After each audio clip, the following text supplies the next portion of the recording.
கன்னி ராசிக்கான பங்குனி மாத பலன்கள். பங்குனி மாத கிரக நிலைகளை பார்க்கும் பொழுது 4ஆம் இடத்திலேயே சனியும் கேதுவும் சஞ்சாரம் செய்கின்றார்கள்.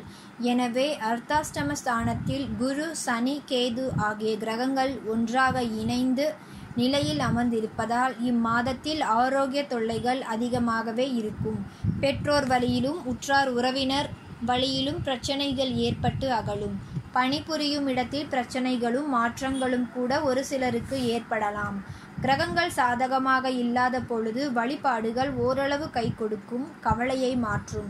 திட்டமிட்ட காரியங்கள் திசை மாறி செல்லாமல் இருக்க உங்கள் சுய ஜாதக ரீதியான வழிபாடுகள் மற்றும் சிறப்பு பரிகாரங்களை செய்து கொள்வது நல்லது.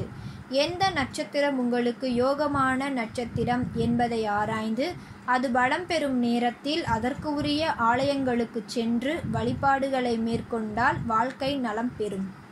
மறைந்த புதனால் நிறைந்த தனலாபம் கிடைக்கும். ஆனால் மன நிம்மதி குறைவாகவே இருக்கும். அர்த்தாஷ்டம சனியின் ஆதிக்கம் இருப்பதால் எதையும் ஒரு முறைக்கு பல முறை யோசித்து செய்யப்படுவது நல்லது. குடும்ப பெரியவர்களை கலந்து ஆலோசித்த பின்னர் விஷயங்களை செய்வதன் மூலம் சண்டை சச்சரவுகளிலிருந்து விடுபட இயலும். வாகன மாற்றம், இடமாற்றம், வீடு மாற்றம், உத்தியோக மாற்றம் போன்றவைகள் தானாகவே வந்து சேரலாம். உத்தியோகத்தில் உள்ளவர்கள் மேலதிகாரிகளின் வெறுப்புக்கு ஆளாகாமல் பார்த்து கொள்ளுங்கள். முன்னோசனையுடன் நீங்கள் செய்யும் செயல்கள் உங்கள் முன்னேற்றத்திற்கு வித்திடும். இது போன்ற காலங்களில் அனுபவம் மிக்கவர்களின் ஆலோசனைகள் உங்களுக்கு தேவை. இம்மாதம் அர்த்தாஷ்டம சனி, அர்த்தாஷ்டம குரு, அர்த்தாஷ்டம கேது ஆகிய கிரகங்களுக்கு பரிகாரமாக வியாழக்கிழமை குரு வழிபாடும், சனிக்கிழமை தோறும் சனி வழிபாடும், வெள்ளிக்கிழமை கேது வழிபாடும் செய்து வர வேண்டும். பங்குனி உத்திர நாளில் சண்முகநாத பெருமானை வழிபட்டு வந்தால் இல்லத்தில் உள்ளத்தில் சந்தோஷம் நிலவும்.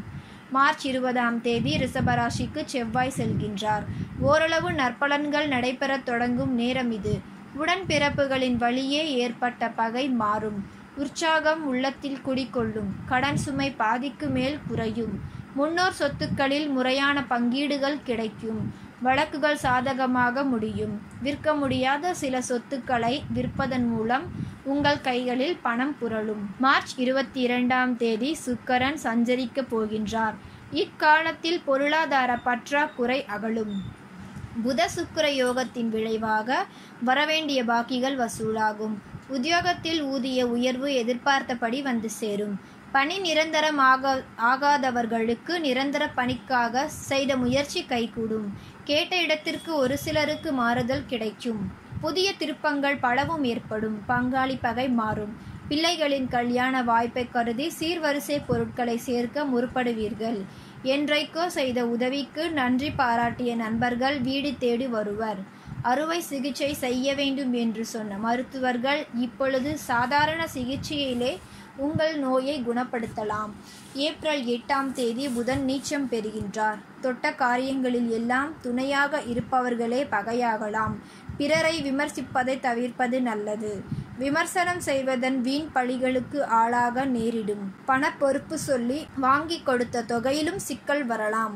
இம்மாதம் ராகு கேதுகளுக்குரிய சர்ப்பசாந்தி பரிகாரங்களை யோகபலம் பெற்ற நாளில் செய்வதோடு சனிக்கிழமை தோறும் அனுமனையும் வழிபட்டு வருவது நல்லது. பெண்களுக்கான பலன்கள். இம்மாதம் எதிலும் விழிப்புணர்ச்சியோடு இருக்க வேண்டிய மாதமாகும். விரயங்கள் கூடுதலாகவே இருக்கும். பொருளாதார பற்றாக்குறை அதிகரிக்கும். தேவையில்லாமல் உணர்ச்சி வசப்படுவதை தவிர்ப்பது நல்லது. கணவன் மனைவி ஒருவரை ஒருவர் புரிந்து கொண்டு செயல்படுவதன் மூலமும் விட்டு கொடுத்து செல்வதன் மூலமும் மன நிம்மதியை காண இயலும். பிள்ளைகளை உங்கள் மேற்பார்வையில் வைத்துக் கொள்வது நல்லது. உற்றார் உறவினர்களிடம் பகை பாராட்ட வேண்டாம். தாய் மற்றும் சகோதரர்கள் மாத கடைசியில் உங்களுக்கு ஆதரவு தரலாம். பணிபுரியும் பெண்களுக்கு வேலை பளு அதிகரிக்கும். பணியாளர்களால் தொல்லைகளும் உண்டு. மேலிடத்து நிர்பந்தம் அதிகரிக்கும். அனுமன் வழிபாடு அல்லல்களை போக்கும்.